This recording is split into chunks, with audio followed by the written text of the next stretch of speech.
তো guys and friends, আমি চলে এসেছি আজকে সাফারি পার্কে। আর সাফারি পার্কে এখানে একটি ঝর্ণা, এই ঝর্ণাটা প্রথমে চালু ছিল, এই ঝর্ণাটা এখন বন্ধ হয়ে আছে। আর বন্ধ হওয়ার কারণে প্রাকৃতিক একটা যে সৌন্দর্য, কৃত্রিম একটা ঝর্ণা তৈরি করা হয়েছিল, সেই ঝর্ণাটি এখন বিলুপ্ত পথে, এটা কোনো কারণে নষ্ট হয়ে আছে। আর সাফারি পার্কের যে প্রাকৃতিক সৌন্দর্য অনেক অনেক অনেক অনেক সুন্দর। আপনারা চলে আসতে পারেন এই সাফারি পার্কে প্রাকৃতিক সৌন্দর্য উপভোগ করার জন্য। আর আমি এসেছি আমার ছেলে সানি ডুয়েটকে নিয়ে। সানি ডুয়েট অলরেডি ঘুরে ঘুরে দেখতেছে।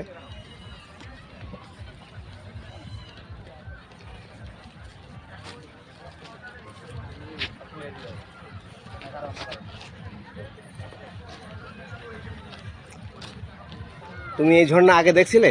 তুমি যখন ছোট ছিলে তোমাকে আমি নিয়েছিলাম, হ্যাঁ? তোমার মনে আছে সে কথা? মনে আছে?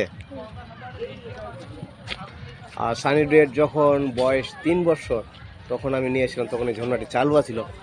আর এই ঝর্ণাটি এখন বিলুপ্তর পথে।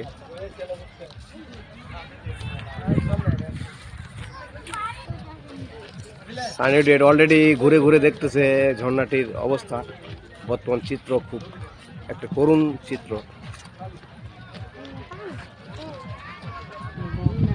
এটা চালু থাকলে খুব সুন্দর লাগতো, কিন্তু দুঃখের বিষয় এটা নষ্ট হয়ে গেছে।